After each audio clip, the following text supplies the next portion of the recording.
It's been a little over 1 year since thousands of Afghans arrived in the United States after evacuating their home country. In this series, we meet one woman sharing her story, this time about the turmoil unfolding in Afghanistan and Iran. The world should know what is going on in Afghanistan. Just a few weeks ago, a suicide bomber blew up an Afghan school where 19 were killed, mostly women. And it's not the first.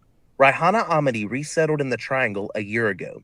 And even though she's far away from the turmoil now, it's hard to ignore what's happening in the place she calls home. So I was thinking, like, if I'm safe here and I can do, like, it's not something like dangerous for me to just raise my voice, why I can't be their wise? This and other attacks by the Taliban and the Islamic State targeted her people, the Shia Hazaras, an ethnic minority in Afghanistan who have long faced discrimination and violence for their appearance, their beliefs, and their values, especially towards women. The first rights that a woman should have, or maybe everyone should have, is just education.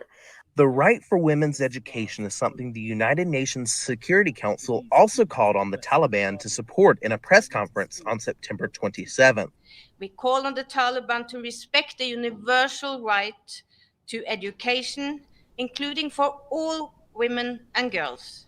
In the safety of her new home, Amity feels a responsibility to bring these injustices to light, especially as other women around the world are silenced for speaking up. They are all raising their voice because of the women's right, because of the education.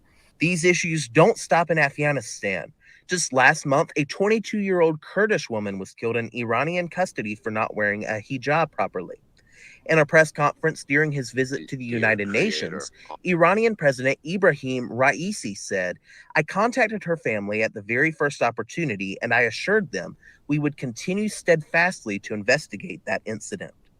Many Afghans and Iranians have protested these incidents, but their actions could come at a cost. The Taliban or maybe the Iran government will shoot them. But Ahmadi vows to stand by them no matter the distance. They are the strongest women in the world.